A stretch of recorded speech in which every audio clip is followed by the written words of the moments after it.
Estados Unidos va a elecciones de medio término mañana martes. ¿Qué incidencia tiene el resultado de esa elección en nuestro país?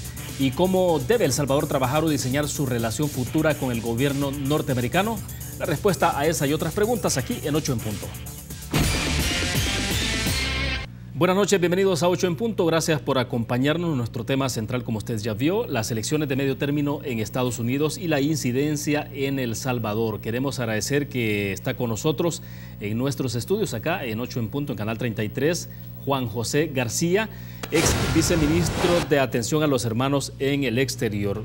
Juan José, es un gusto. Bienvenido, buenas noches. Gracias, William, por la invitación. Es siempre un honor estar compartiendo con usted y con los televidentes estos temas tan importantes para la vida del país. Exactamente. También más adelante vamos a enlazarnos vía Skype con Luis Montebrito, también ex viceministro de Atención a los Hermanos en el Exterior, para que nos pueda dar su perspectiva. Luis Montebrito está actualmente residiendo en Nueva York y desde luego queremos tener esa perspectiva, ¿no?, de alguien que está allá en Estados Unidos. Eso lo vamos a tener unos minutos más adelante.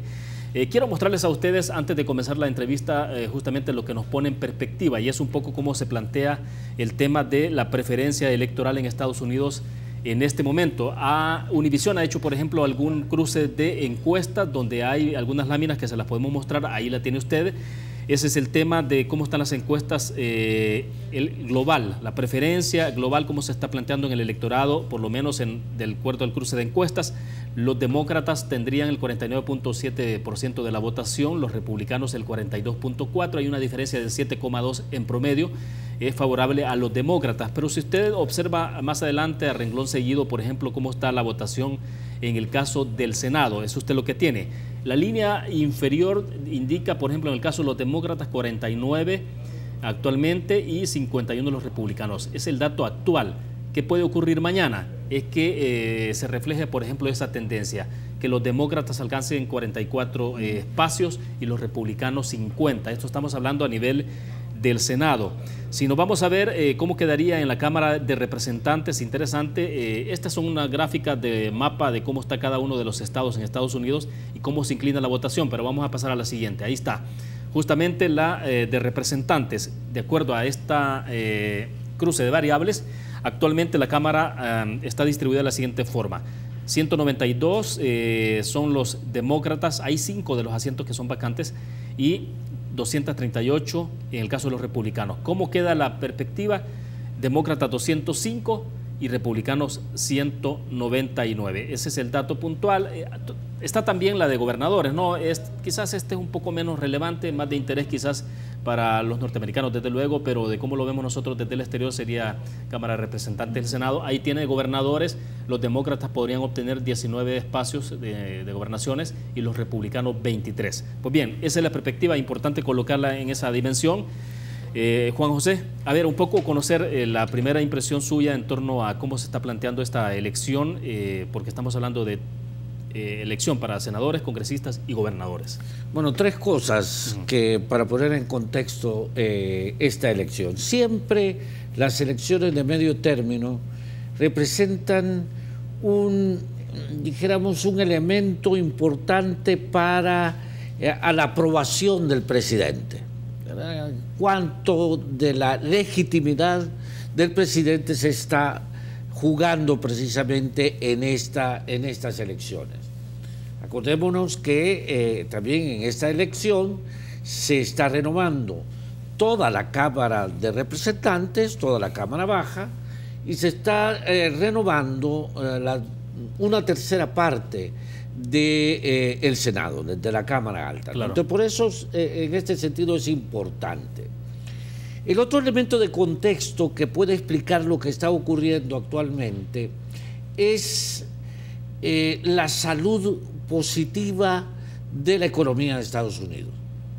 Siempre se ha dicho que los norteamericanos votan con el bolsillo y parece que les está yendo muy bien. La política económica del presidente Trump ha tenido efectos hasta este momento bastante positivos. Tenemos una tasa de desempleo de las más bajas en la historia de la economía de Estados Unidos, un crecimiento robusto, una confianza de los consumidores muy fuerte, muy buena. La salud de la economía va por buen camino. Entonces, que no es el caso de la imagen que tiene el presidente en este momento. Exactamente, eso contrasta con la imagen de, dijéramos, un poco de bravuconada, por así decirlo, ¿no?, que caracteriza al presidente Trump, y está de alguna manera condicionado por, fundamentalmente por las relaciones internacionales, ¿no? Es ahí donde el presidente Trump no le ha ido tan bien, en las relaciones con Europa, en las relaciones aún con Canadá y México, al principio no le fue tan bien, ahora se ha recuperado un poco, pero en términos generales, dijéramos, especialmente en las relaciones con sus aliados estratégicos, no le ha ido tan bien. Las relaciones con Rusia no están en el mejor momento, en este momento, y en ese ambiente, dijéramos, en ese contexto, tampoco le ha ido tan bien con la migración. Ahora bien, entonces estamos hablando que lo que se viene entonces en estas elecciones de medio término, que es interesante cómo se juega en Estados Unidos, porque se convierte en casi una especie de referéndum para el presidente en este momento. O sea, pero entonces el presidente está en una situación de un cierto equilibrio que está dado entonces por el tema de la economía, que se encuentra bastante saludable, pero por el otro lado entonces en la política exterior es donde le hace un poco de desequilibrio la balanza, si lo viéramos en esos términos. Exactamente, pero en la balanza, dijéramos, ¿qué pesa más? O sea, a nivel interno la economía o a nivel externo las relaciones con Europa o con sus aliados estratégicos o con Rusia. En ese sentido, yo creo que va a pesar más la salud de la economía que el deterioro de las relaciones internacionales con los aliados estratégicos, ¿no? Y de alguna manera todos pensábamos, o buena parte de la opinión de los hacedores de opinión pensaban que efectivamente estas elecciones se iban a convertir en una debacle para el presidente Trump, precisamente por sus relaciones con los medios de comunicación. Tiene una relación muy accidentada con la prensa en términos casi generales, ¿no? Con su gabinete igualmente. No ha sido un presidente que haya consolidado un gabinete importante. Los cambios han sido muy drásticos y frecuentes. Los últimos 2 libros han sido demoledores, precisamente para los autobiográficos. Exactamente, de cómo se maneja, dijéramos, políticamente al interior de la Casa Blanca y sus relaciones con el Congreso y el Senado. Es decir, a nivel interno, lo que lo salva es la economía. A nivel político, todavía hace mucho daño. Ha habido muchos conflictos, han habido muchos resquemores aún con sus propios sectores del gobierno. Algunos que le ayudaron muchísimo a ganar la elección de hace 2 años ya no están en el gobierno. El señor Brannon, por ejemplo, que ha sido fue uno de los principales hacedores de la doctrina Trump. Bueno, varios temas que podemos ir analizando despacio en el desarrollo de la entrevista, porque en este momento, viendo alguna información, Donald Trump está publicando, los republicanos, para ser más preciso, está publicando un spot de televisión donde hay una reacción directa sobre el tema de inmigración, sobre las caravanas, un ataque directo y el señalamiento de que pueden ahí venir o ir pandilleros, terroristas, etcétera, ¿no? O sea que habría que ver cómo se va a medir en términos de cómo se va a potenciar el electorado en el caso de los republicanos con ese tipo de información que está en desarrollo.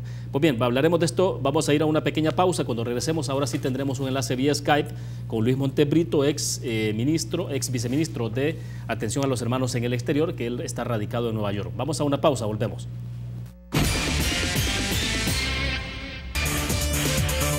Banco Promérica cuenta con la garantía de rapidez en todas sus cajas, donde te atienden en 20 minutos o menos. Continuamos en 8 en punto. Vamos a irnos en este momento de inmediato a un enlace vía Skype con Luis Montes Brito, ex viceministro de Atención a los Hermanos en el Exterior, está con nosotros, nos acompaña. Buenas noches, Luis. Gracias por hacer el espacio y poder estar con nosotros a esta hora de la noche y compartir un poco el análisis de lo que está ocurriendo en Estados Unidos a escasas horas de que se abran los centros de votación desde luego. Esto estará ocurriendo a eso de las 7 de la mañana, hora de Estados Unidos. Y pues bien, Luis, explíquenos un poco cuál es el ambiente que se vive en este momento en Estados Unidos en torno a esta elección de medio término. Bueno, buenas noches, William, y buenas noches a usted también. Es un gusto estar con ustedes por acá. El ambiente acá en Estados Unidos es un ambiente realmente de ansiedad ya a esta hora. En realidad están consideradas dentro de las elecciones intermedias más importantes en los últimos 50 años.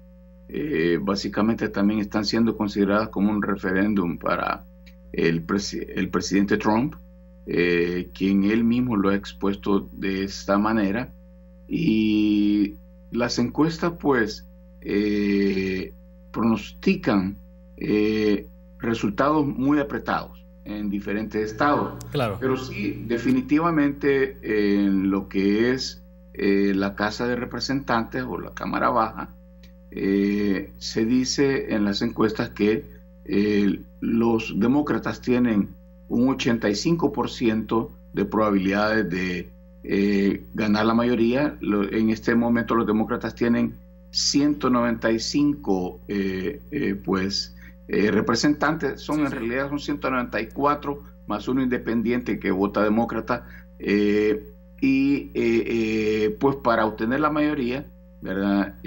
Son 218, a los demócratas les faltan 23, ¿verdad? Se cree que es factible que los demócratas ganen en la Casa de Representantes, pero sí está un poco más difícil, ¿verdad? En el Senado, ya que el Senado, como se sabe, cada 2 años se elige la tercera parte, y es por eso es que de 35 senadores que están, se espera, ¿verdad? Para que los demócratas pudieran ganar, tendrían que ganar, mantener lo que ellos tienen, más 3 más, ¿verdad? Exacto. 21 en total. Sí.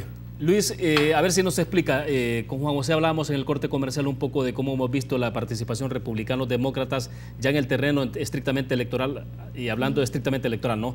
Es decir, ¿qué es lo que ha pasado con los demócratas? De repente uno desde fuera tiene la impresión de que los demócratas se han movido con menos ímpetu en el terreno. A Barack Obama lo hemos visto, por ejemplo, en la última semana.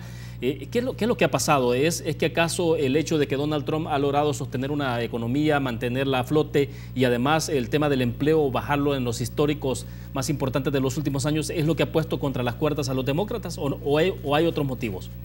No, definitivamente no. Lo que aquí está en juego es que, se tiene el presidente Donald Trump, que es un presidente 100% mediático, ¿verdad? El presidente amanece y se acuesta tuiteando. Exacto. Es un presidente que incluso que no teme a la polémica, que él sabe definitivamente cuáles son los temas que más atraen a la gente, y aunque las encuestas definitivamente, algunos pronostican lo que se llama una ola azul, ¿verdad? Que en referencia al color de los demócratas acá, azul acá, y los republicanos rojos, Donald Trump se ha echado en hombros la campaña republicana, y él ha ido, y es más, como usted muy bien dice, en este momento hay algunos logros, ¿verdad? Importantes en la economía, como el más democrático es la tasa de desempleo, que está en su nivel más bajo, claro, ¿verdad? Porque lo otro son números macro. La macroeconomía está bien, pero la macroeconomía se queda arriba apenas en el 1% de los más ricos de Estados Unidos, y eso todavía no lo ha percibido el pueblo. Entonces Donald Trump inteligentemente lo entiende así, de esa manera, y por eso es que él ha hecho incluso el tema de migración como la base de la campaña. Es más, y no solo el tema de migración, sino que el tema de la caravana, ¿verdad? Que va para allá, que incluso ahorita han llegado a México, están todavía a 1,500 kilómetros, y Donald Trump lo está anunciando como que ya estuvieran ahí, y ha mandado tropas, y también da declaraciones polémicas que le va a disparar si les tiran piedras, y eso sin importar que hayan niños. Exacto. Y al siguiente día se desdice. El hombre maneja muy bien la campaña, y por él está energizando a su base, ¿verdad? Le está hablando a su base que es los blancos, ¿verdad? La gente racista y también gente ignorante, porque incluso están hablando cosas como, por ejemplo, también está hablando de que él va a abolir la enmienda 14ª si ganan otra vez los republicanos, y cosas que él no está facultado para hacer y que está muy lejos de poder realizar. Luis, una última consideración, más adelante vamos a estar enlazando con usted también. ¿Es relevante o no el voto hispano en este momento? En otras elecciones siempre se hablaba mucho de cuánta incidencia podía tener el voto hispano, pero a estas alturas, ¿qué ha pasado con el votante hispano? Bueno, el voto hispano en este momento, para estas elecciones hay 29 millones de hispanos autorizados para votar, ¿verdad? En las últimas elecciones, precisamente presidenciales, votaron 12.7 millones. Se espera que definitivamente siempre en las elecciones que no son presidenciales, la participación es más baja. Pero ahora estas elecciones han provocado una intención, ¿verdad? La misma polarización que el presidente ha llevado se le está revirtiendo y ha provocado que muchos hispanos, y no solo hispanos, mucha gente quiera participar. De hecho, al día de hoy ya hay 34 millones de votantes que ejercieron su derecho al voto a través de lo que se llama el absentee ballot, que es la gente que vota anticipadamente, pero es producto de esto. Entonces esperamos que los hispanos definitivamente, sí, con 29 millones de votantes tenemos los números para decidir, pero siempre hay una apatía de los hispanos para participar. Claro, perfecto. Gracias, Luis, por esas primeras consideraciones. Más adelantito estaremos regresando con usted, Juan José. A ver, este tema del voto hispano que creo que es importante, ¿no?, para ponerlo en perspectiva, pero antes también este tema de cómo... porque se supone que hay un spot que está ya en redes sociales y en los medios en Estados Unidos donde Donald Trump está hablando directamente sobre la caravana, ¿no? Ya no solo las cuentas de Twitter, sino que, porque vimos en las últimas 2 semanas el presidente Trump se levantaba y los primeros tweets eran dedicados a la caravana, ¿no? A suspender la ayuda, amenazar al Triángulo Norte con la suspensión de cooperación, pero ahora se hablaba de un spot dirigido estrictamente a esta caravana y hablaba de la amenaza que hay para los norteamericanos. Es decir, ese tema sí lo está exacerbando. Obviamente, lo está explotando políticamente en términos electorales igualmente, ¿verdad?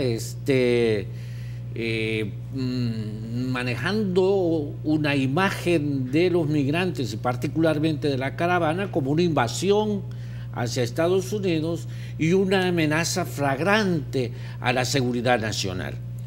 Este ha sido el discurso de Donald Trump desde la campaña, y lo que está haciendo es volviendo a la vida aquellas promesas de la campaña, aquella sensación de temor hacia los migrantes. Hay una visión bien maniquea hasta cierto punto de los migrantes como los que hacen todos los males para Estados Unidos. Es decir, si hay problemas de vandalismo, si hay problemas de drogas, si hay problemas de delincuencia, los culpables son los migrantes, ¿verdad? Entonces, realmente en la opinión pública, especialmente a la base al cual le habla Donald Trump, eso tiene mucho impacto. O sea, ¿le está funcionando la estrategia? Le está funcionando la estrategia, y si no, miremos los números que las encuestas están revelando en este momento. Como dijo Luis, se está perfilando una elección muy cerrada, ¿verdad? Los republicanos quizá mantengan el control de la Cámara Alta, del Senado, y quizás de alguna manera no pierdan mucho en la Cámara de Representantes, ¿verdad? Porque todavía, según los datos que yo tengo, es que son hasta este momento 205 representantes para los demócratas, 201 para los republicanos y 26 indecisos, ¿verdad? Que en estos indecisos se va a jugar precisamente quién va a mantener el control. Pero todos esperábamos que esto era de las elecciones de medio término, era pan comido para los demócratas, ¿verdad? Y no es el caso. Ha sido así. Sí, vamos a ir a otra pausa. Cuando regresemos, las implicaciones que tiene para nuestro país esto que está ocurriendo en Estados Unidos, porque siempre es bueno verlo en esa dimensión, ¿no? Sobre todo porque se está hablando de que de acuerdo a la correlación que se establezca allí en Cámara de Representantes, el Senado, etcétera, todo esto implique en términos de cómo puede quedar el TPS y otras normativas que deben de pasar a esos niveles. Vamos a ir a una pequeña pausa, regresamos.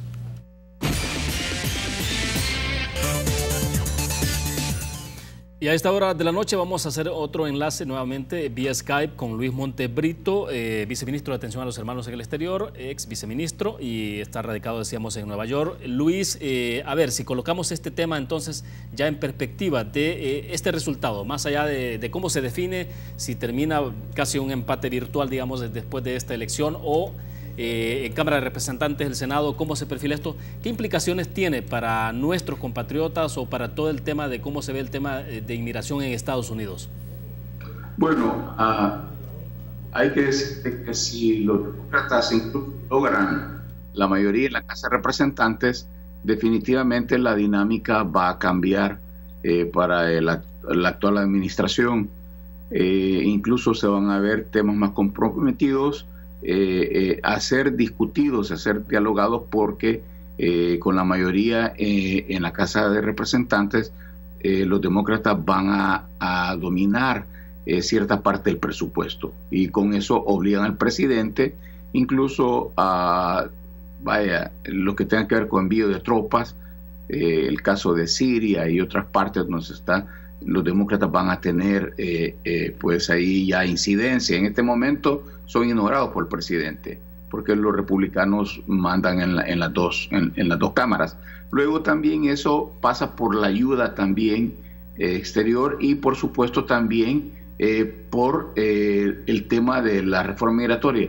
Yo definitivamente, si los demócratas no ganan una mayoría en ambas cámaras, lo veo sumamente difícil, ¿verdad? Porque definitivamente, aunque pasara en la Cámara de Representantes, los republicanos siempre lo detendrían, ¿verdad?, en la Cámara Alta. Ahora, respecto a El Salvador, también hay que recordar que el presidente sigue teniendo la conducción de las relaciones exteriores de Estados Unidos. En ese sentido, el presidente es muy tajante en sus puntos, y también hay que decirlo que el gobierno de El Salvador también no da los pasos correctos para allanar una relación y convertirla más cercana. Definitivamente la relación con Estados Unidos se ha venido deteriorando, y no veo yo cómo pueda cambiar en este momento. Perfecto. Luis, una pregunta más. A ver, en el caso del TPS, por ejemplo, hay 180,000 compatriotas más o menos que están ahí en el limbo ahora. El caso TPS sí se puede abordar de una perspectiva distinta dependiendo cómo queda la correlación entonces a nivel del Senado. No, porque el TPS es una acción ejecutiva, igual que el DACA, ¿verdad? Eso depende 100% del presidente, ¿verdad? Y no tiene que ver con el Congreso. Lo que va a haber es una mayor palanca de parte de los demócratas para negociar y a ver si se le encuentra otra salida. Pero estemos claros, TPS, DACA es un decreto presidencial que él es el que decide que va a quitar. Y hoy por hoy, aunque también hay que dejar esto bien claro, sí. Donald Trump ha demostrado que es una persona totalmente imprevisible, ¿verdad? Quién sabe si un día antes de que esto vaya a terminar, él decide, ¿verdad?, modificarlo. Pero no es porque otras personas puedan. Él tiene el poder absoluto en ese tema. Sí, ¿y no sería posible que a través de una legislación distinta se pueda crear una normativa a través del Senado y Congreso y que entonces absorber a la gente que está en TPS?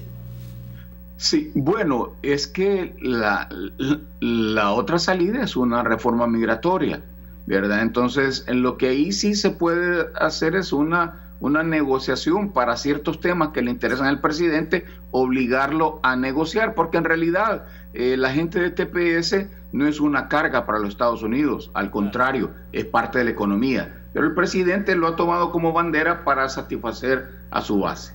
Excelente. A ver si se mantiene por ahí con nosotros siempre. Su opinión entonces, Juan José. No, yo comparto lo que Luis ha planteado en términos de el impacto que estas elecciones puedan tener en el tema migratorio, especialmente en el tema de una posible reforma migratoria.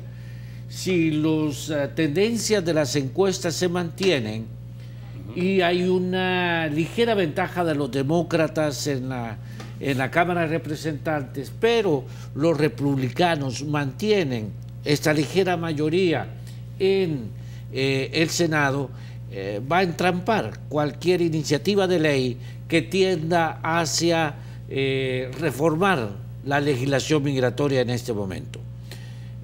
Nos va a costar 2 años más, ¿no? Estar en este limbo, ¿no?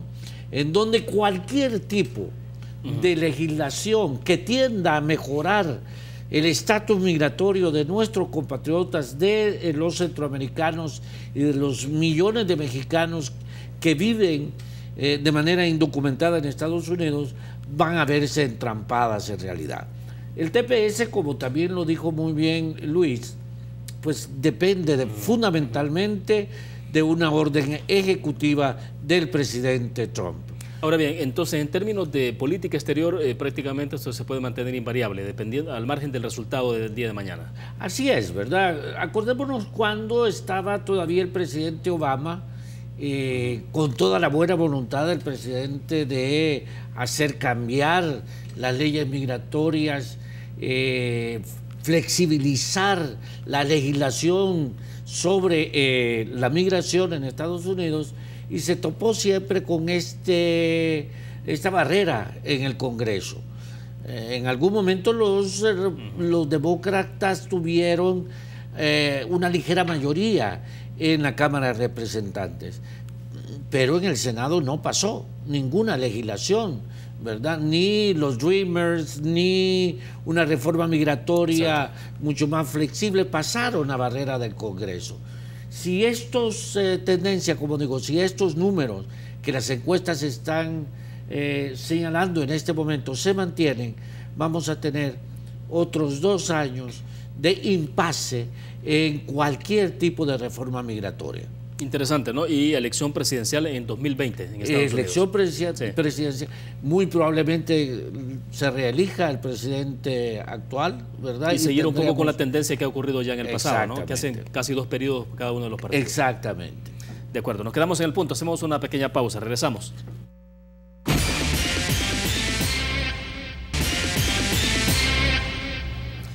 Bien, a esta hora vamos a regresar con Luis Montebrito hasta Nueva York para hacer ya el cierre, un poco la consideración final. Luis, si nos la puede regalar por favor y explicarnos entonces ya mañana el significado que tiene esto, la importancia que tiene. Elecciones de medio término, que ya lo decíamos también con Juan José en corte. Al igual que en El Salvador, la elección de medio término no tiene mucha participación de los ciudadanos, ¿no? Es menos, somos más presidencialistas sin duda alguna. Luis. Definitivamente, siempre la participación en las de término medio hay una menor, hay un menor interés en realidad, pero le digo que esta han generado un interés especial y se ha roto récord, ¿verdad?, de absentee ballots, ¿verdad?, de boletas anticipadas, que incluso los resultados en muchos estados no se van a poder dar mañana, porque el conteo de estas boletas de ausencia se van a terminar de contar hasta el jueves, ¿verdad? Entonces, y como son tan cerrados, definitivamente no se va a poder. Solo quiero referirme también a la implicación en El Salvador, ¿verdad? Definitivamente en la ecuación de la relación bilateral El Salvador-Estados Unidos, la variable con mayor probabilidad de cambio está en el gobierno de El Salvador y no acá en Estados Unidos. De manera tal que definitivamente eso, dependiendo el nuevo gobierno y más bien cómo se relaciona con Estados Unidos, eso sí puede cambiar las condiciones, incluso las decisiones que podrían tomarse para nuestros compatriotas.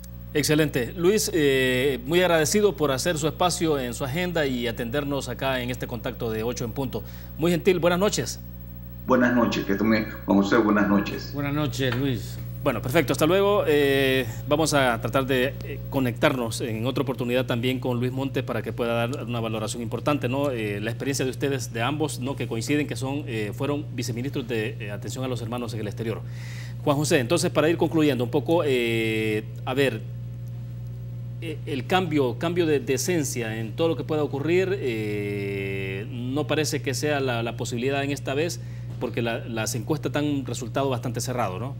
Eso parece, ¿verdad? Por lo menos para los intereses de El Salvador en el tema migratorio, no creo que vaya a haber cambios importantes, que vayamos hacia una reforma migratoria, parece que no es la tendencia, que tengamos también un TPS más estable, que ya no dependa del Ejecutivo, sino que ahora sea una ley migratoria específica, como los Dreamers, por ejemplo, claro, lo fueron en su momento. Parece que tampoco va a ser la tendencia, y por lo tanto nos esperan 2 años más de una retórica antimigrante, de una movilización de la opinión pública también antimigrante, xenofóbica, ¿verdad? En donde la migración es considerada el mal de todos los problemas sociales y económicos de Estados Unidos. ¿Usted cree que se podría observar hay aquí una falsa apreciación en esto, de decir que la comunidad hispana en Estados Unidos de alguna forma se ha replegado ante este discurso fuerte xenofóbico de Donald Trump? En el caso de los mexicanos parece que ese ha sido la tendencia, la realidad, ¿no? Si uno ve la migración de mexicanos a Estados Unidos ha tendido en los últimos por lo menos 3 años a la baja, ¿verdad? No se ha estabilizado, sino que ha tendido a la baja. Eso no es el caso de los centroamericanos. En el caso de los centroamericanos la tendencia es más bien hacia el alza, ¿verdad? El caso de El Salvador, por ejemplo, sí, claro, ¿verdad? Somos ya la segunda nacionalidad más numerosa en Estados Unidos, la segunda. Hemos desplazado a los cubanos, hemos desplazado a los dominicanos y hemos desplazado a otras nacionalidades hispanas. Y para cerrar rápidamente, porque eso fue el tiempo, disminución de las remesas no se ve en perspectiva. El BID ha sacado un informe en donde en el mediano plazo, si estas restricciones migratorias se mantienen, puede tender a la baja. No creo yo que esto sea factible en el corto plazo. En el corto plazo vamos a tener todavía remesas al alza, porque la migración no se ha detenido. Sí. Lo que pasa es que, como decíamos en el corte, ahora la atención mediática y la atención política está en la caravana. Pero eso no significa que se haya detenido la migración irregular. Se nos acabó el tiempo. Gracias, Juan José, por compartir con nosotros. Muy gentil, a usted, William, muy amable. Bueno, perfecto. Gracias a ustedes que nos acompañaron. Nos vemos mañana 8 en punto. Buenas noches.